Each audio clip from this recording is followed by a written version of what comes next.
Zero. None.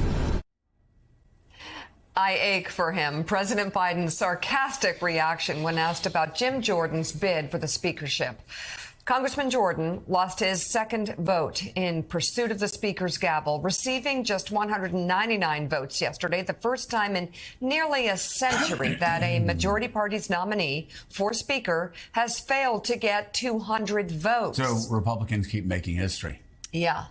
The Ohio congressman is vowing to continue his bid, telling reporters there will be another vote today. Nancy Pelosi was actually very complimentary of the Republican Party for not electing an election denier and someone who was directly connected to January 6th. She thought it was a good day for democracy. It was a good day. And, you know, Willie, again, he says he's going to keep voting. He keeps losing votes.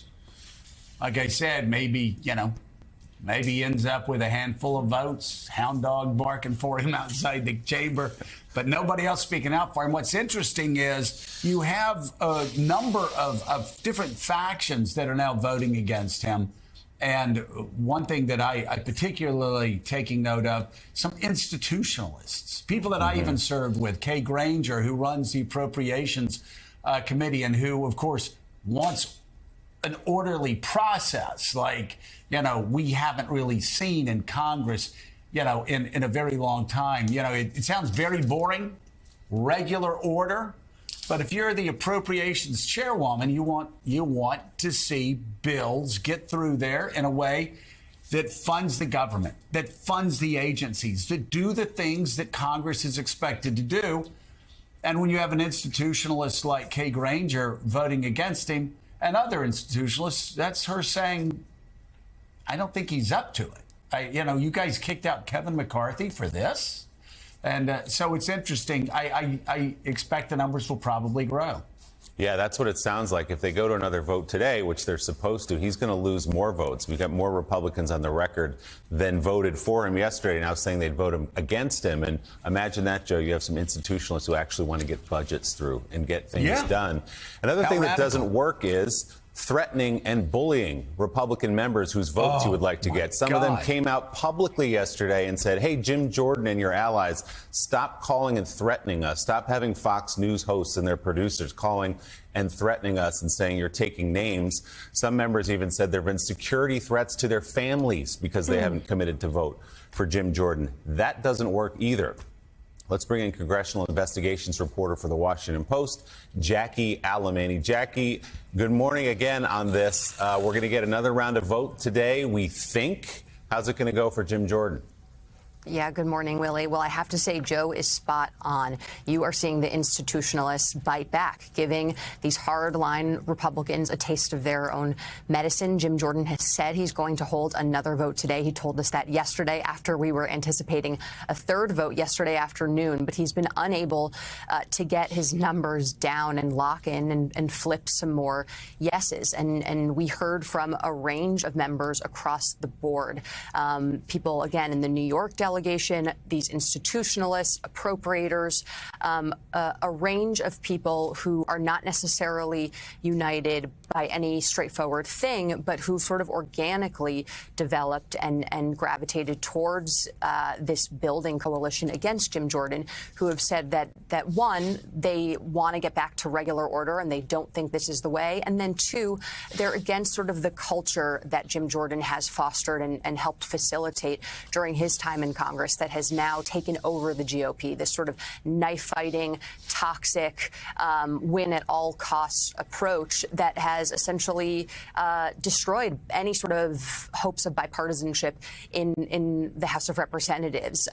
You have members who, have said, as you just noted, that they've gotten threats against their staff, their wives, themselves, and that Jordan is squarely responsible for this. That is what John Rutherford and Steve Womack told us yesterday. and that they called the opposition against Jordan profound. That meaning, you know, unlike those 20 members who were against Kevin McCarthy at the outset in January when he went through 14 rounds of trying to get elected speaker, they all wanted something. This time around, these members don't want anything. They just don't want Jim Jordan. So we're going to see what happens here. There is some truth to this idea that Jim Jordan doesn't necessarily want to go on the floor and lose again, which is what is likely going to happen. We haven't heard of any significant people flipping in Jordan's favor right now. So we're all sort of waiting on a potentially interim speaker, McHenry. But for that process to get started, you're going to have to see Jordan throw up the white flag. So, Jackie, as Jordan wrestles with this profound opposition, walk us through what could happen next, whether he pulls his name or, let's say, he goes to the floor and takes a vote. How many votes are they going to give him? Are we going to see a McCarthy-style 15-round extravaganza? At what point is there a push to go in another direction? And you mentioned McHenry. There seems to be some momentum there.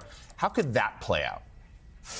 Yeah, so there are a number of different ways this could play out. Right now, it does seem, though, that the ball is in Jim Jordan's court. He does, at the end of the day, have, not a simple majority, but a majority of support, and he is still trying to work over people despite this entrenched opposition.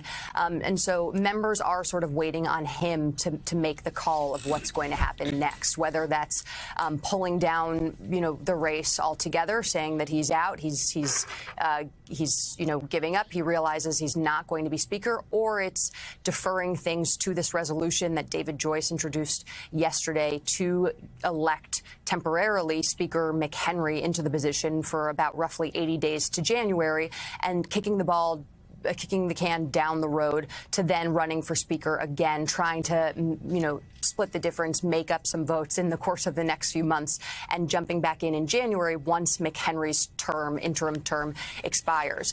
We spoke with various members yesterday on the House floor as they were in and out of the chamber during this second vote, and we heard from some Democrats who've said that they've been in touch with Dave Joyce and some of these Republicans who have been scheming and coalescing around this McHenry resolution, who've said that they're in. They want to get back to work. There are some obviously very urgent matters at hand while the world is on fire and they're struggling to elect a speaker, but that what they would need to see for them to actually take that next step to vocally supporting the McHenry resolution is, again, for Jim Jordan to bail and then to move forward in some sort of way at the lead of Republicans.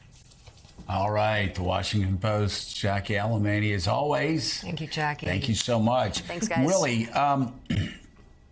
if you were a Democrat, you could not write a script to show how MAGA Republicans are less suited to govern this country than, well, what Donald Trump did for 4 years, but also what they're doing in the House and how ineffective they are legislatively while you have the Middle East blowing up. You have Central Europe blowing up. You have the government possibly shutting down agencies that Americans depend upon, not being opened up. I mean, the clock is ticking, and again, it bears repeating to say this is the first time, I believe, ever that you've had the speakership vacant because a political party can't even elect a speaker. And the crazy thing here is they've been held hostage by 6, 7, 8 members. Yeah. That's why we're here. 4% of the caucus. So I will say it again. I understand we live in a partisan age, but damn it, get some Democrats to work with you, do a deal, and roll over those 8 people, even if you put McCarthy back in there.